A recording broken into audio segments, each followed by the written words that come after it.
Jenna Vale in summer. Dry. Never looks as pretty as it does in winter. Everything's nice and green. So here we are at the top of the farm and the driveway. I've planted 5 jacarandas. Catherine loved jacarandas. So we've got 5 jacarandas there. I'm going to put some more on the other side of the driveway. Have a lovely jacaranda entrance. I'll water everything up the front up here from that dam, getting some solar powered irrigation. Thinking about filling that dam in. Doesn't seem to do so well. That was here when we bought the farm. There's my big rams.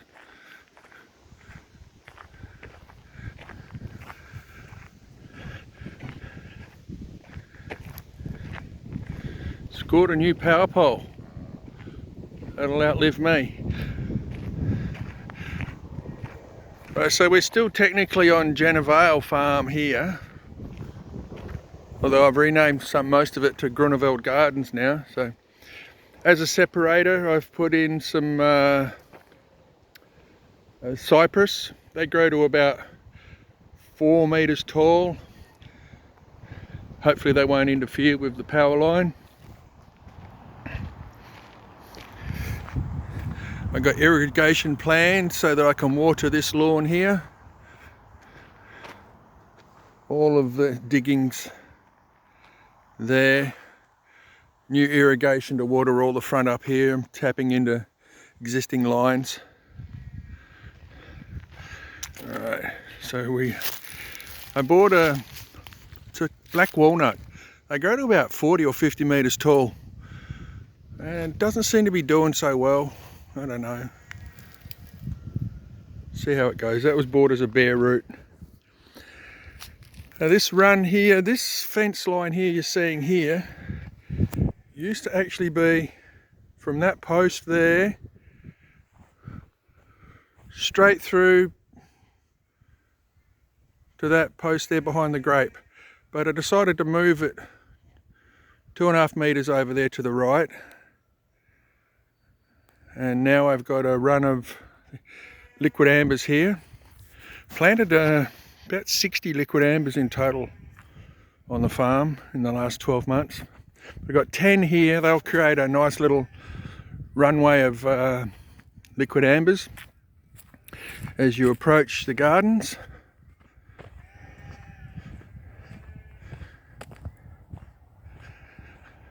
You see how I've raised all of that bed by about 2.5 foot. That whole paddock now is 2.5 foot taller where I'm planting out, sort of to get all the trees above pasture level, just to give their roots some sort of air away from soil level.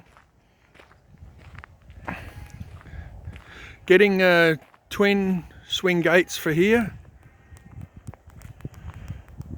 They'll open towards me. The whole idea of opening towards is when you drive through and enter Groeneveld Gardens, the gate doesn't block the laneway view there. But these big stumps, that was one huge tree that came down about 15 years ago. And I cut it into lengths. That goes into the ground a metre. Each one goes into the ground a metre. And then it created this nice sort of gateway entrance. That Kat's mum, Bet, had that in her garden. And Sarah and Kian shipped them over for me. And that's lady statue. So the whole idea is you enter Groeneveld Gardens, and this will be a grassed laneway. I've got loropetalums on the left and the right until you reach about 3 metre level. Then I'm going to have a run of magnolias, port wine magnolias. Port wine magnolias will go all the way along. Going to put 20 in here on this laneway here.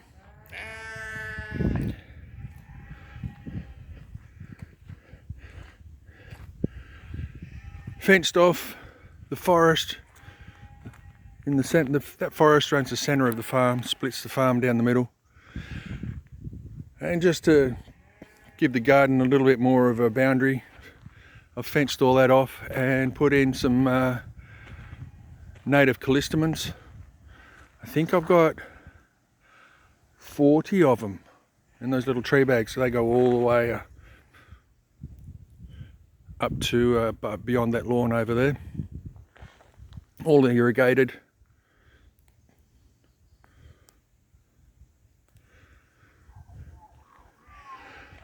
And then I've put these cypress pines.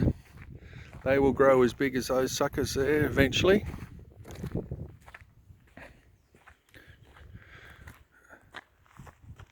And this is what I call Groeneveld Gardens for the moment. Eventually the whole farm will be one huge big garden. That's how I water everything at the moment, with that 1,000 litre fire unit. Eventually I'll tap into all the irrigation. So I've got these irrigation points. I put about, oh shivers, 600 metres of pipe under the ground. Huge big pipes, high pressure pipes. Okay, this pallet's here. That's to stop me driving down this driveway. This is now designated a memorial drive, only used on occasion, because this is Kat's garden. She dug that by hand, the silly duffer. We've got flowering plums, hawthorns, magnolias, crap myrtles, variegated ficus, azaleas, camellias in there. And I thought, right, that's a lovely garden. So what I did was I mirrored it. So that's the exact opposite mirror version. I think that's nice. And then I've got all the Groenevelds here in this sea garden. And so from here, there's another alleyway with plants and gardens, or raised beds. That's the first one to be completed. Then if you could see beyond that gum tree in the middle there, there's a pasture on the other side. Eventually I'm going to close that pasture down, and that's going to all be French gardens with a huge circular fountain in the centre and a huge laneway running down the middle of that long pasture there. I'll show you from a different angle.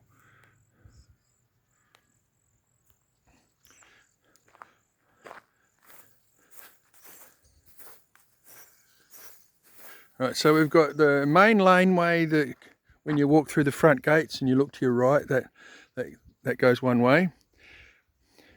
We've got this laneway here, which is part of the memorial aspect of the gardens.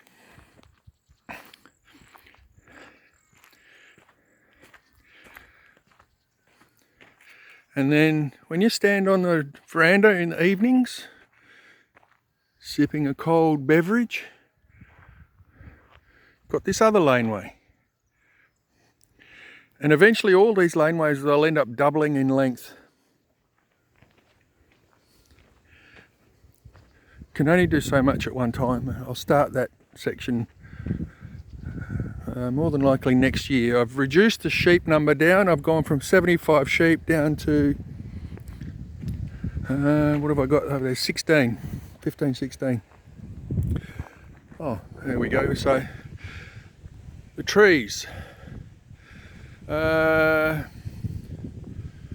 Hibiscus. Then there's oak. They're all different types of oak. There's a Acer, or I can't remember. There's so many trees. That's a flowering cherry. There's a golden, crikey, I can't remember what the name of it is. Then there's a maple, another different maple. And then there's another different maple. And then in this small triangle section I've got a magnolia, flowering cherry, an oak.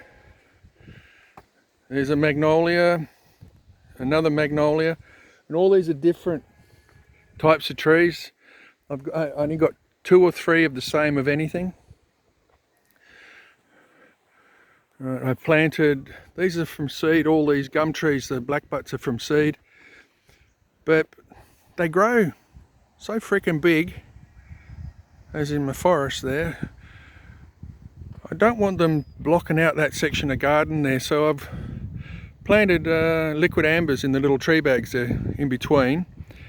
And then when the liquid ambers get to size, I'm going to try and take the tops off these blackbutts and see if I can shrubberise them and busherise them. That's my technical term. All right, but these ones here I'll keep because they'll shelter out all this garden. Got a smoke bush. Oh,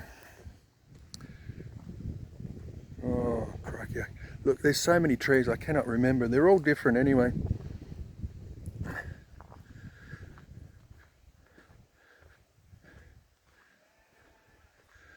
That's called a maidenhair tree.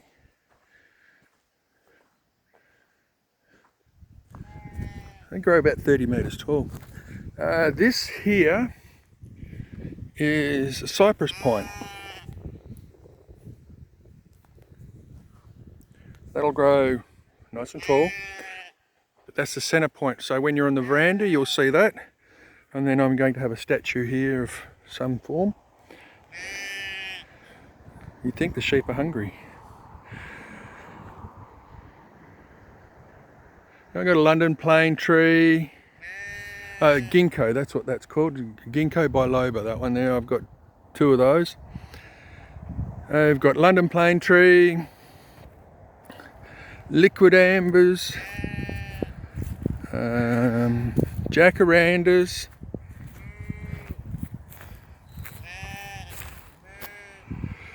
a row of native flowering gums along there. So here's another irrigation point.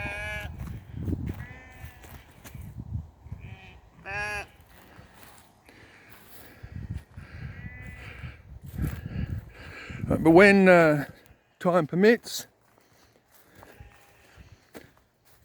and I want to extend all these runways and viewpoints, this pasture here is what I was talking about earlier. This will be a French garden. Right down the middle, the lengthways, there'll be a huge avenue. And to the left and the right, as you stand up there and look down to the north, there will be hedges and secret little gardens that you can enter in the French style, you know, gateways and arches and whatnot. So those pink ribbons there, I don't know if you can see them.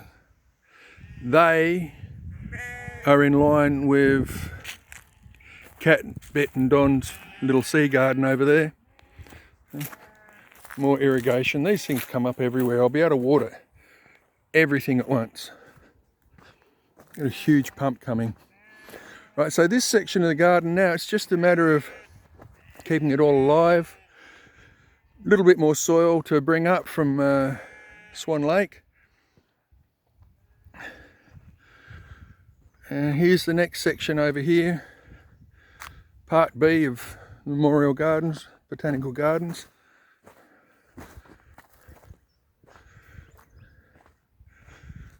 Just to think, all of this used to be grape. This freaking big tree stump here, that's the same tree that I've got on the gate posts on the driveway. I'm going to put some Boston ivy on that. It's right in the middle of the paddock so I can keep an eye on it so it doesn't get out of hand. And these mounds of dirt, I'm putting some paulownias in.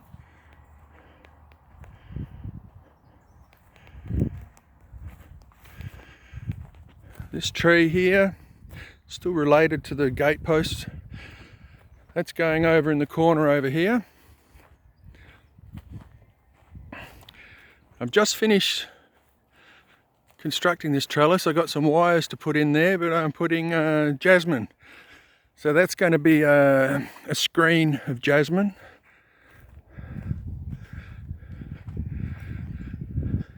To match this wisteria here. So the whole idea is when you want to enter the botanical garden section here, you'll come through the wisteria section. So you won't be able to actually see most of the garden until you actually get in there. I've got a full row of roses in there. There's going to be 30 different roses in there to complete that. And then to keep the roses on the house side of the botanical garden, I'm putting a huge hedge here of Japanese box bruxus, and that'll grow to about 2.5 meters tall, and that'll go straight through. There's some more irrigation there, so everything here on the left you won't be able to see until you actually come in here.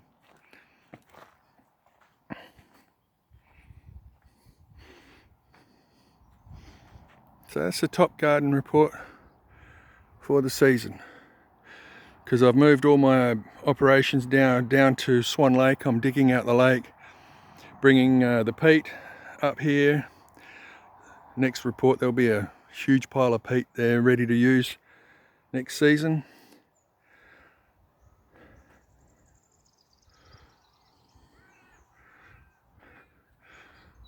Groeneveld Gardens.